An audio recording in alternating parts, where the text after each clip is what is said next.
తెలంగాణ ఆషాఢ మాసం బోనాలు నేటి నుంచి అట్టహాసంగా ప్రారంభం కాబోతున్నాయి. భక్తులు పెద్ద ఎత్తున వేడుకకు హాజరు కానున్న నేపథ్యంలో అధికారులు అన్ని ఏర్పాట్లు చేస్తున్నారు. చారిత్రాత్మక గోల్కొండ కోట జగదాంబిక మహంకాళి ఎల్లమ్మ ఆలయంలో ప్రారంభమయ్యే తెలంగాణ ఆషాఢ మాసం బోనాలు నెల రోజుల పాటు జరుగుతాయి.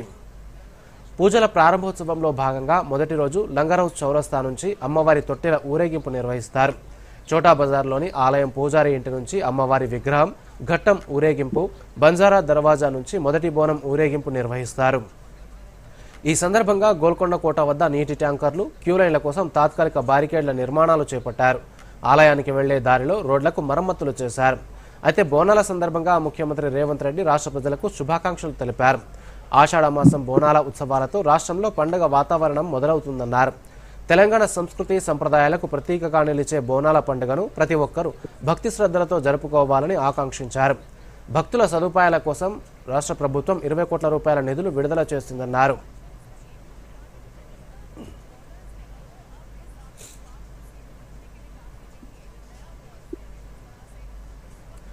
హైదరాబాద్లో బోనాల ఏర్పాట్లపై మా ప్రతినిధి చంద్రశేఖర్ను అడిగి మరిన్ని వివరాలు తెలుసుకుందాం.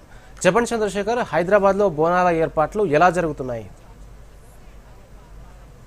రాజకుమార్, ఆషాఢ మాసం వచ్చిందంటే చాలు జంటనగర్ ప్రజలు బోనాల పండుగ జోష్ మొదలవుతుంది. అదే విధంగా ఇప్పటి వరకు మనం చూసినట్టయితే జంటనగర్ లో ఉన్నటువంటి అమ్మవారి ఆలయాలకు కానీ కొన్ని ప్రాంతాల్లో రంగులు వేసి అందంగా ముస్తాబు చేశారు. అదేవిధంగా రాత్రిపూట విద్యుత్ కాంతులు వెదజల్లే విధంగా తీర్చిదిద్దారు. అయితే జంటనగర్ లో ప్రధానంగా ఈ రోజు ప్రారంభమైనటువంటి బోనాల ఉత్సవాలు వచ్చే నెల 27 వరకు కొనసాగుతాయి. మొత్తం దాదాపు నెల రోజుల పాటు ఈ బోనాల ఉత్సవాలు కొనసాగుతాయి.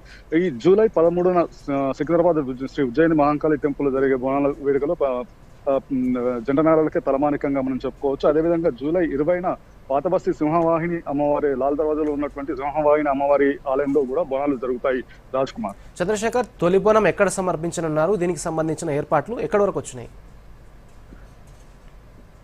రాజ్ కుమార్, ఇప్పుడు గోల్కొండలో ఉన్నటువంటి జగదాంబిక అమ్మవారికి తొలి బోనం ప్రభుత్వం తరఫున సమర్పిస్తారు. దీనికి సంబంధించినటువంటి రాష్ట్ర శాసనసభ స్పీకర్ ప్రసాద్ కుమార్ ఈ మధ్యాహ్నం లంగరోజ్ చౌరస్తా నుంచి గోల్కొండ వరకు ఊరేగింపుగా వచ్చేసి తొలి బోనం సమర్పిస్తారు. ఈ కార్యక్రమంలో రాష్ట్ర మంత్రులతో పాటు ఎమ్మెల్యేలు, ఇతర నాయకులు కూడా పాల్గొంటారు.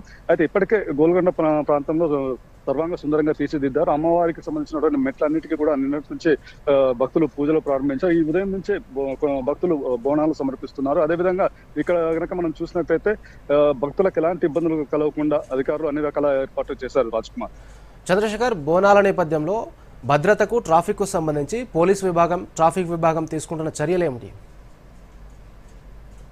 బోనాల వేడుకల్లో ఎలాంటి ఇబ్బందులు తలెత్తకుండా పోలీసులు ఇప్పటికే కట్టుదిట్టమైనటువంటి చర్యలు తీసుకున్నారు. భద్రతా పరంగా అనేకమైనటువంటి చర్యలు తీసుకున్నారు. అదేవిధంగా గోల్కొండ చుట్టుపక్కల ఎక్కడ కూడా ట్రాఫిక్ జామ్ కాకుండా వాహనాల రాకపోకలను మళ్లిస్తున్నారు. అదేవిధంగా ఈ ఊరేగింపు జరిగే ప్రాంతాల్లో ట్రాఫిక్ ఇతర మార్గాల గుండా మళ్లిస్తున్నారు. అయితే ఎక్కడ కూడా భక్తులకు ఎలాంటి ఇబ్బందులు జరగకుండా పోలీసులు అన్ని రకాల చర్యలు తీసుకుంటున్నారు. రాజ్కుమార్, ధన్యవాదాలు చంద్రశేఖర్. ఇప్పుడు ప్రకటనలు.